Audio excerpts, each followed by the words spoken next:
Let's have a look at the PDX mods and how they work. Welcome everybody back to City Skylines 2. Once you open the game and the mods have released, you will see the screen with two extra buttons, the map editor in beta and the Paradox mods in beta as well. Now, if you click on the Paradox mods, you will be greeted with this lovely window and a nice welcome message. Nice to see you here, yada yada yada. You will see most popular mods, some featured mods here, and you'll also see this load more button. If you click on this one, it will automatically take you to the browse feature up here. So this was the featured button and the browse feature is this one.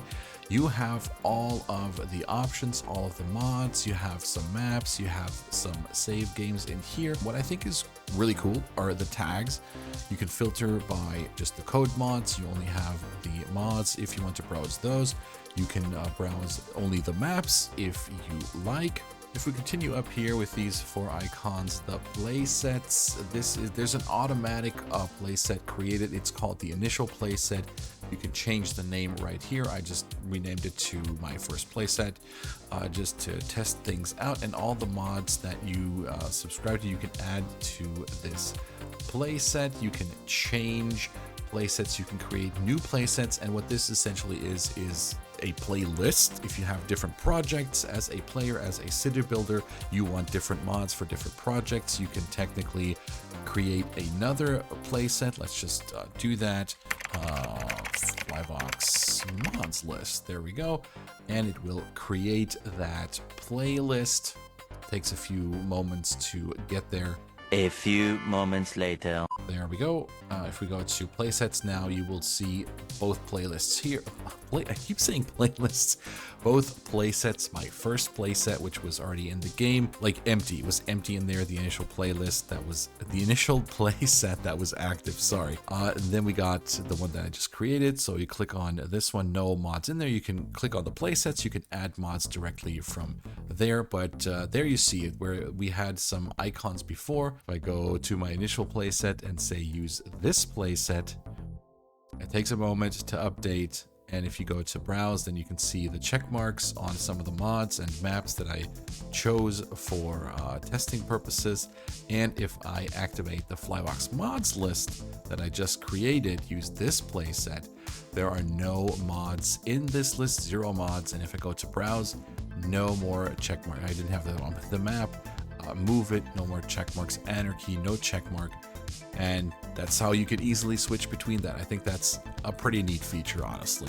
Inside the playset, you can, of course, disable the mods. You can delete the mods. You can change the order here for the mods. Easy, just like that. You left click and you hold, and you can just change the order. Not sure why you would want to do that for sorting purposes. I don't know. Anyway, that is basically it. The library, the last button here up top, contains all of the mods that you are subscribed to, basically. Subscribed to? Can you say subscribed? I'm not sure what the term is, but these are all the mods that you added to a playlist. Now, this could be in multiple playlists, and you can sort by in most, in least, A to Z, you know, alphabetically oldest, most recent. You also have the filter tags here as on the browse button here as well. If you want to know more about the mods, you can just click on one, and then you have all of the information that you need. Left click drag to move selection for move it. Keys M, open or close the tool. If you want to subscribe to a mod directly from here, let's say we want to unlock all the tiles, simply what you have to do, you don't have to open the mod, you can open it and you can see all the information, of course, instructions, and then you can click add to active playset, installing, and boom, it's done. Let's remove it and go back, because we can also simply hover over it and click the plus icon. You'll see the loading button, and kablam, it's in there now. Let's go to our playset, 11 mods, the last one added, the 529 tiles, right there. There it is. Now browse, let's delete it, what I also think is kind of cool. If you click the button and go to the library, you'll see it actually downloading. Super cool. And now you can also, in the library, you can remove from active playlist, successfully removed. Kaboom. There we go. I think that about covers it for this menu. Pretty self-explanatory. It's easy to navigate. I found myself I found my way around pretty easily. The one thing I wasn't too sure about it was these playsets, and that's just because it was a bit odd that there was already a playlet. I keep saying playlist. There was already a play set in here where you can add mods, but then, you know, it's like no active, but the green button is which playset is active currently, and creating new ones. But I quickly got the hang of it actually, and they also explain that in the dev diary on the PDX forum as well. There's right here, it was common in other Paradox games that have Paradox mods. You can create match playsets, and it just explains it. It's basically a playlist for mods that form easily toggleable experiences, which I think is very convenient. That is something I think is really cool. And another thing that was said in the dev diary on the PDX forum was that they explained why they're using PDX mods. Among other things, they say that offering access to mods inside the game means that more players interact with them and more people discover the fun that comes with a modded game. And that's one of the explanations why they used Paradox mods instead of going with the tried and true Steam Workshop. Personally, I don't care. Like, I used Steam on Cities 1. I'm going to use Paradox mods on Cities 2, I guess, but that's just me. Now, once you've selected all the mods and maps that you want, what you can do now is close this by Xing out, and then if you go to new game, you can have default maps, custom maps. That's where your custom map is right here. Easy, it's easy. Let's go to the Archipelago Haven though, select the map. Let's just go vanilla Hagerman. Okay, Hagerman it is. Wow, already in the map, super cool. Now if we go to options in the pause menu, you can see some of the mods. I have I have brush size unlimiter, move it. You can see all of this anarchy, and that's basically what it is. So toggling this, no. Now if I hit my M key, I can.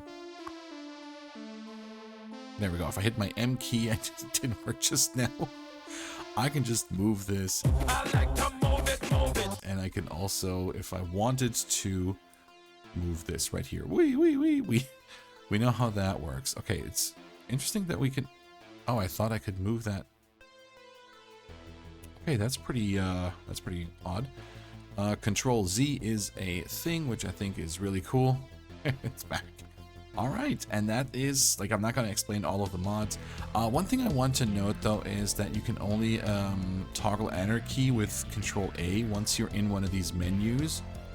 So it's currently on, you can see that. Oh, this just says list of enabled code mods changed because I clicked around in the Paradox mods.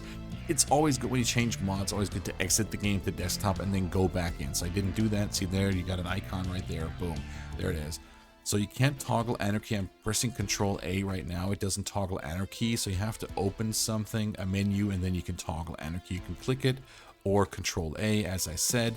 That works perfect. You'll see the flaming chirpy, which you can toggle off as well. Flaming chirper, boom, there we go. And now if we toggle anarchy, no flaming chirper. However, I do prefer flaming chirper. Let me know in the comments, do you prefer flaming chirper? What's really cool is you can access Paradox mods from the pause menu of your active game. Again, I don't suggest like toggling anything, or if you toggle something, you should definitely go exit the game and then go back in. And that concludes our little overview of the Paradox mods. I think it's a good feature. Yeah, I don't really miss the Steam Workshop, I guess. I don't know. I think it's okay. I don't see a big downfall in using this instead of the Steam Workshop, but that might just be me. Let me know in the comments, are you excited for Paradox mods which drop tomorrow? And do you already have a favorite mod you're eyeing that you're definitely going to get from the start? If you want to see some shenanigans you can do with City Skylines 2, I highly recommend you check out this video right over here. Thank you all so much for watching. Have a great rest of your day, and please stay safe out there. Bye-bye.